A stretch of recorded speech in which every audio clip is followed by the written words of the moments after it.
All right, this is a quick, super fast demonstration showing you guys how to glaze your medallions. And this is a practice thing. Again, this is practice for the mugs. So if this is ready to go and it's been fired, which is super, super important, then you can do this maybe right before you do this, but a little planning and prep is gonna be helpful when it comes to this. The medallion is gonna be quite a bit easier to kind of knock out very, very quickly.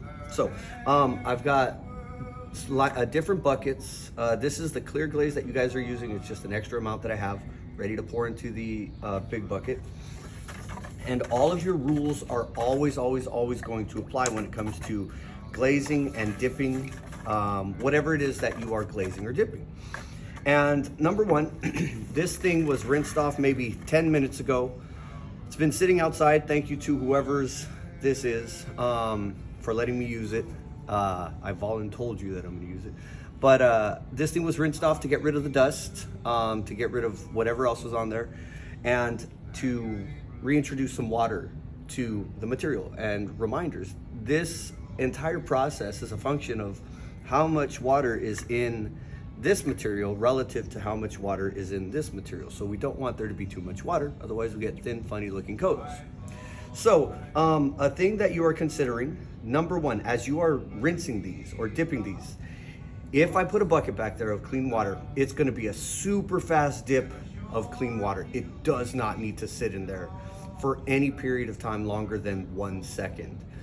And the same is gonna be true of this material, your clear glaze, your clear gloss. Do not let this thing sit in there for an extended period of time, because you're gonna get a thick coat. That thick coat is gonna end up losing its clarity, and basically you're not gonna be able to see your details as much as you would if you do this properly, the right way, with your 1 second dip. And there are a couple of things that I wanna show you. I'm gonna have one of these rubber ribs, or at least a couple of these rubber ribs over there.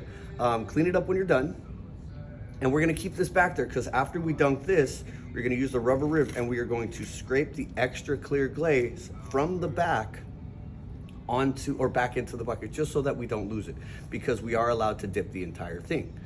I would not recommend using the tongs for this process.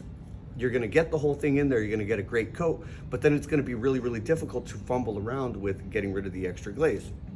So don't stress with working with the tongs. All right, so stirring, always, don't trust the person right before you. Just assume that they did not stir their glazes enough. Kind of good rules to kind of live by. And once the stuff is thoroughly mixed, and again, I mixed this for like a minute off camera, so I was just giving it its quick mix right there.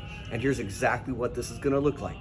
We're gonna take it in, we're gonna dip right up to that little opening right there for that 1 second and pull it out. And then while it's still liquid, you're going to wipe off most of the stuff that is on the back side of this thing. Now, you definitely are not done right there. Just like all rules that we have done in the past, this is great. We want to leave this as is. This backside, we do have to clean up. Again, using the scraper to get the good stuff back in there just saves us a little bit of material.